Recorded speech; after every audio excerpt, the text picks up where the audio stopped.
All right, ladies and gentlemen, welcome to the Better Humanology podcast. Jared Moon here, doing one of these shorter episodes for you. I hope you're enjoying them. I'm going to kind of bounce around between getting your mind right and then practical information and training information, everything that I can do and provide. Mainly, I want it to be some things that I'm actually working on or behind the scenes stuff of, research I'm going over and whatnot. And that's kind of what I want to do today. I want to talk a little bit about the aerobic system, heart rate variability, and fitness overall and what all that means. But first, let me kind of jump back and tell you what I've been working on for the last couple of months in my own personal fitness journey. And I've been really geeking out on recovery for the last couple of months and how to make my body the most recovered possible on a daily basis. And you're really, once you dive down into this, you're going to find out a lot of different things that affect your recovery. And people are going to say that it comes down to sleep a lot, which is very true. You need really good sleep. If you've been listening to the podcast, we have a lot of experts on, and they challenge you to improve your sleep, get better there, and I would do the same thing. So sleep is a big part of recovery. Hydration, this is something I've been hounding on with all of my athletes in Garage Gym Athlete. Hydrate yourself. Most people aren't hydrating themselves appropriately, in all honesty. You want to be going somewhere between 50 to 60% of your body weight in water each day, and that's pounds, your body weight in pounds. And then your nutrition, your resting heart rate, your body temperature, and your heart rate variability. So those are all the things that I found to most greatly affect your recovery. So one more time, just to list them all off, is sleep, hydration, nutrition, resting heart rate, body temperature, and heart rate variability. And so you know about most of those things already. So sleep, yep, do it. Hydrate, okay, drink more water if you're not already. If you're drinking too much, drink less. And that's hydration. Nutrition, the main thing with nutrition, and I'm going to talk about this in a minute, is you're wanting your body to recover the best of your ability, yeah, you should have a pretty clean diet. But what the clean diet should be doing is promoting less inflammation. And that's what will improve recovery. It's not as simple as, I'm just going to eat this many calories or this many macros and all this other stuff, and my recovery will improve. It really needs to be the least inflammatory foods possible, and I'll talk about that here in a minute. Resting heart rate, we all know it's well documented that the lower your resting heart rate, the fitter you tend to be. That's just a lot of research over the years. No one really disagrees with that. Your body temperature. This one is a little bit harder to track, in all honesty, but if you're tracking it every single day, the data can be useful, because if you know you're, half a degree or a degree hotter than normal, maybe your body's working harder than it should be. It's kind of similar to having a fever. When your body's working overtime, it tends to put out a little bit higher temperature. And then heart rate variability. And this is getting bigger and bigger in the fitness world. It originally came on, a lot of the data had more to do with people with heart problems, and they found out people with higher heart rate variability were going to live longer, so on and so forth. But what they're finding in athletes is heart rate variability is a great predictor of recovery, but along with all those other things I mentioned, it's not the sole indicator of your recovery, but it does play a major, major role. So let's talk about what heart rate variability is for a minute. So heart rate variability, it's a variation in between heartbeats. So if your heart beats like a metronome, that with intervals that are identical each and every single time, each and every single pulse, you have what's called low heart rate variability, and this is bad. So if your heartbeat follows a more fractal pattern with beat intervals at varying lengths, you have high heart rate variability, and this is good. Okay, so that might sound counterintuitive to most people, but that is how it works. A healthy heart, pumps as needed. It responds to the demands of your body. It doesn't follow some sort of preordained interval or pace. And most people think that's how the heart beats, but it's not. Actually, the closer it beats to this perfect robotic fashion, the worse off you are. So you want a higher heart rate variability in most cases. So in general, a high heart rate variability indicates dominance of the parasympathetic response. So this is the side of your nervous system that promotes relaxation, digestion, sleep, and recovery. The parasympathetic system is also known as the feed and breathe or rest and digest system. So hopefully that makes sense what the parasympathetic nervous system is and how that or that part of your autonomic nervous system is. And, that's part one of heart rate variability. So a low heart rate variability indicates dominance of the sympathetic response. So sympathetic response is the fight or flight side of the nervous system associated with stress, overtraining, and inflammation. Remember, I talked about nutrition and inflammation just a second ago. So the parasympathetic and sympathetic are constantly battling each other. And this is where your heart rate variability comes into play. And so obviously the sympathetic response, the fight or fight, is going to lower your heart rate variability, and that means that you're stressed, overtrained, or possibly chronically inflamed. And that's what's pretty awesome about heart rate variability, is it offers this glimpse into the activity of our autonomic nervous system. And it's an aspect of our physiology that normally you can't really track. And it's really cool, all this research that's coming out on HRV. And it's not the end-all, be-all. It's just something I've been doing a lot of reading and research on lately. And if anything changes on my opinion, or I'm not even done with like my final conclusions or analysis, because what I really want to talk about is what this has led me to. But I thought that some people might not know what HRV is, and this would be a great time to go over it. And so, like I said, I've been tracking all this stuff for several months now, a lot of it. And my recovery was off, and the things that I had locked in, I felt like I had locked in my nutrition for the most part. I had my resting heart rate was consistently in the 40s, so I knew that was good. My sleep, I really focused on my sleep over the last couple months, and that's been pretty solid. But my heart rate variability just kept jumping all over the place. Some days it would be really high, which was good, and which meant my recovery was great, and then sometimes it would be really low, and it almost seemed like I couldn't control it. And I really thought that this was nutrition for a long time. I thought that maybe I was eating some inflammatory food that I was unaware of. And just to put that in perspective, they're the common inflammatory foods people might talk about, or if you were to Google inflammatory foods, you might come up with things like grains and wheat, gluten, things like that. But that's not necessarily true for each and every single person. So, like my wife just took, I haven't taken this test yet, but I'm going to. My wife just took a blood test to find out foods that she would be have some sort of inflammatory response to. And it's pretty interesting blood test, but what's even more interesting is she found out there are certain vegetables that she has an inflammatory response to, like onions and spinach and cucumbers.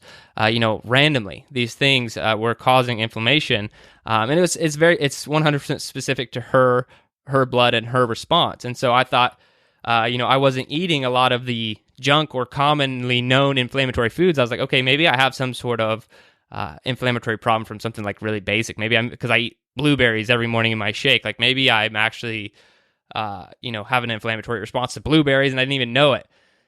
But I don't think that's the case. I'm going to take the same blood test that she has, but I haven't taken it yet. But this all kind of led back to a lot more research on heart rate variability, because remember, that's all I started to focus on, because I had everything else I feel locked in as far as sleep, hydration, my resting heart rate was good. All of those things were good, and so I was like, okay, HRV is my variable that I'm trying to fix. And so what it led me to was more frequent training was a possible solution to increasing my heart rate variability. So going from, I already trained 5 or 6 days a week, so going to longer sessions or 1 or 2 sessions in a day. That was a solution. And then also my aerobic system may have been, not really where it should be. In my aerobic training, I'm not doing it enough. And to be honest, if we go all the way back, that was like my main takeaway. After I did Murph for a year, I had this massive increase in my aerobic capacity, because Murph essentially turned into an aerobic workout for me. And when I had that increase in my aerobic system, everything was better, but it also pointed out this huge hole.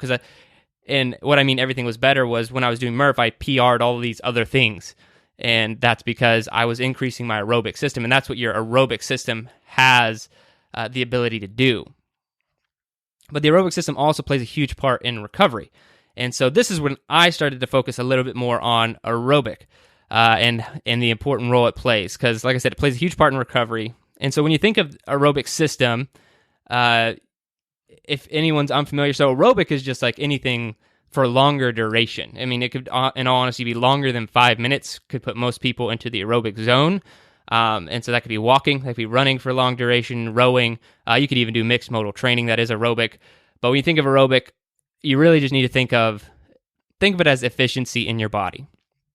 So when you improve your aerobic system, you're improving the efficiency of how your body works, the respiratory system, circulatory system, muscular, and they're all working together better. And that's what aerobic work helps you do. So if you're a high intensity interval type of person or more CrossFit style, you really like those things, or whether you primarily like strength training, that's great. It's awesome that you love those things, but the way to actually be able to handle more intensity at a higher frequency, so more intense workouts more frequently throughout the week, would be to improve your aerobic system, because your aerobic system is going to help you recover better. Remember, respiratory, circulatory, muscular, they're all working together better. And so if you want to get better at other things, you have to actually be able to improve the aerobic system to get more intense, more frequently, recover better between strength sets, all of those things. But unfortunately, the aerobic system takes a lot of time to develop. There's no quick fix on this one. I mean, there's no scientific shortcut or new 6-minute training system that can make up for putting in easy, long duration work. Because to be honest, aerobic work feels incredibly easy most of the time if you're actually in the aerobic zone, because it's something that you should be able to sustain for very long periods of time. And I've been preaching this sustainability and repeatability to my athletes over the last 5 or 6 weeks to help them understand that's what fitness really is. So let's just go back to me for an example in my training. So I can go run right now for several hours at a moderate pace. I could handle that. I could achieve it. And I could also do faster, quote unquote, aerobic intervals that are taking me to threshold, which shouldn't be, but like by textbook, rest to work, I would be doing aerobic. But if I cannot sustain my pace over a long or short duration, my power over time is decreasing. And so let's not get too into the weeds here. So if I can't sustain a pace, that is no longer aerobic work. I'm taking myself to power work. And what I'm really doing is I'm training my grit or my ability to suffer. When in all reality, to improve the aerobic system, I should be able to maintain the same level of power over time, whether that be in moderately fast aerobic intervals or like a 40-minute run. I should be able to sustain the same power over time for it to truly be aerobic. And to truly increase your fitness, you have to be able to increase your sustainable power over time in every single way. So let's just talk about fitness over every energy system, aerobic, glycolytic, ATP, doesn't matter. You have to be able to increase your sustainability in every single regard to truly increase your fitness. Now, why am I telling you all of this? Because I have 2 major takeaways for you. So the first one, so maybe you're a person, and I run into this person a lot, so that's why I want to mention on the podcast. So maybe you're the person who you train really hard, and you run yourself into the ground. And when you do a workout, maybe it's a CrossFit style, higher intensity stuff, and you feel like you got a good workout because you're breathing hard, your heart's beating, and you're sweating. And to be honest, I'm not going to take any jabs. That's great. You're moving. It's awesome. I would encourage people moving over not moving. But if you are that person, I first want to ask you, how long have you been doing that? And then my second question would be, okay, I guarantee that you saw some great initial progress, maybe even for a year. Depending on where you started, you probably saw some amazing initial progress. But after that initial progress, has it drastically slowed? Have you seen any sustainable gains in your fitness since you got out of that acclimation period? Have you had any real sustainable gains in your fitness? And the answer is probably no. And if the answer is no, I challenge you to work on sustaining your power output over time. Do aerobic work. And it's pretty easy. This is the second takeaway for everyone else if you don't feel like you're in that situation is go do aerobic work. Go outside and walk for an hour or jog for 20 to 30 minutes at a sustainable power output. Power output is not like fancy terms. It's just if we were to actually put it mathematically, what can you sustain over a long period of time? What can you do? Where's your heart rate throughout the entire thing? What is your mile pace when you're running? So don't overcomplicate the aerobic system and don't try to cheat either. Like I said earlier, unfortunately, the aerobic system takes time, a lot of time to develop. There's no quick fix on this one, no scientific shortcut, 6-minute training system, all that stuff. Nothing can make up for putting in the easy, long duration work. So go put in the work, and you'll see every part of your fitness from high intensity work to recovery between heavy barbell sets get better. All of it. And it's been really fun to watch my athletes over the last several weeks improve this dramatically. At first, a lot of them did not understand what we were doing. Like we're going slower, like we're doing these slower intervals. And now I have all these athletes posting these phenomenal, sustainable, and repeatable power outputs over time, over 8 intervals or more. And they're seeing these huge jumps in their fitness, and they don't even realize it because on week 1, they were doing things like they had no sustainability or repeatability in their fitness. All they actually knew was how to run themselves into a wall over and over. They were practicing their grit. They weren't actually expanding their fitness engine. And if you want to do that, you have to go put in the aerobic work. And there are a lot of ways to do it, but the easiest way is just to get your ass outside and move for long durations. Like I said, you can't cheat the aerobic system. I don't care what you read online, who tells you otherwise. You cannot cheat easy, long duration work that is aerobic. And this helps everybody. If you're a strength athlete listening to this, a high-intensity athlete, CrossFit athlete, whatever you are, you need to have aerobic training frequently. So go put in the work. Like I said, watch every part of your fitness increase. All right, that's it. Go kill it the rest of this week.